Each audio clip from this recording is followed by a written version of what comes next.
was the ranking of Florida A&M University amongst the nation's top public institutions. Florida A&M University is ranked pretty high. I'll let you know that and much more on this week's edition of the Powell Press because it was FAMU Day at the Capitol. Welcome to another edition of the Powell Press. It's week 7 of the 2024 legislative session, and I am State Senator Bobby Powell Jr., representing Senate District 24 in Palm Beach County. Now, last year, during session, I had the honor of sponsoring legislation which will eventually create Florida's first Black History Museum. Part of that bill established a task force, which the Senate President appointed me to as one of the 9 members to design the parameters of that museum, including its eventual location. Well, on Monday, I was very proud to watch as a coalition of Palm Beach County representatives, including our school district, our cultural council, and our county itself, made a presentation to the task force, advocating for the city of West Palm Beach at the Roosevelt site to be the choice for the museum's siting. West Palm Beach not only offers the kind of infrastructure and access well suited to such a museum, but it draws visitors from around the world throughout the year. Now, other cities vying for this location include Orlando, Opelika, and, well, others. A final decision is expected by June 30th.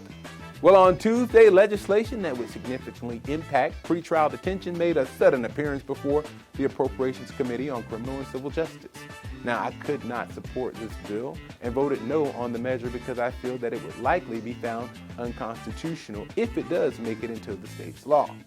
Tuesday was also Delta Days at the Capitol, and there was a sea of red sweeping through the hallways as members of Delta Sigma Theta Sorority Incorporated fanned out to visit lawmakers. The sisterhood was founded in 1913 by 22 women at Howard University and now has over 900 collegiate and alumni chapters, not only here in the U.S., but around the world.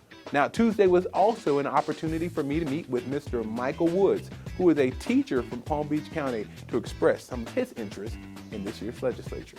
Wednesday began with a legislative prayer breakfast and a meeting with Donna Lee Fabian, the Palm Beach County Nursing Center. But if red was the color for Tuesday, Wednesday was strictly orange and green as the Rattlers past and present converged in the Capitol courtyard to celebrate FAMU Day. It was time to strike, and strike again as FAMU's president Larry Robinson ran down the list of FAMU's remarkable achievements over the past year, including HBCU national football champs, conference champs in several women's sports, and among the top public universities. That's right, FAMU ranks number 91 amongst all public universities. As a FAMU alumni and a former MEAC champion, I could not be more proud and was among the group of senators on the Senate floor designating February 21st, 2024 as FAMU Day in Florida and recognizing the remarkable achievements and the leadership at FAMU that helped to drive this success. Also, I had the opportunity to sit down with a number of FAMU students to talk about issues that are important to their education and their professional development. Go Rattlers! Now, the full Senate met on Thursday morning, and one of the most controversial measures would move forward, and this is right before session. That's HB 1. This would essentially terminate a parent's right to oversee their child's social media activities by banning them from accessing such accounts. Now, if they're under the age of 16, they'll have no access to social media. Now, while the bill is likely well-intentioned and we understand what social media seems to be doing to our children, I believe that it reaches too far into households, and I don't believe that this is what we intend when we say freedom. Later in the day, I had the opportunity to meet with a group representing the Florida chapter of the National Association of Residential Property Managers, and I presented my bill, Senate Bill 776, before the Senate Fiscal Policy Committee, which unanimously approved this measure.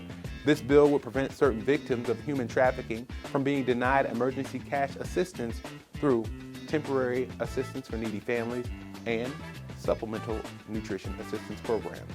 Now, we are just 2 weeks away from the conclusion of the 2024 legislative session, but there are a lot of bills that are still in play, including the state budget, and the Republican tax package. Stay with us as we continue to track these bills as they move through the legislative process. You can also track the bills by yourself by visiting flsenate.gov and filling in the number of the bill in the search box and scrolling down to the last action. Well, that's all for this week's edition of the Powell Press. I want you to make sure that you subscribe, like, share, and comment to keep up to date with what's going on in the legislature and Senate District 24. You can also follow me on Twitter, LinkedIn, Instagram, Facebook, and all other forms of social media. I am State Senator Bobby Powell Jr., reminding you that a life of service is a life that counts. And I'll see you next week right here on the Powell Press.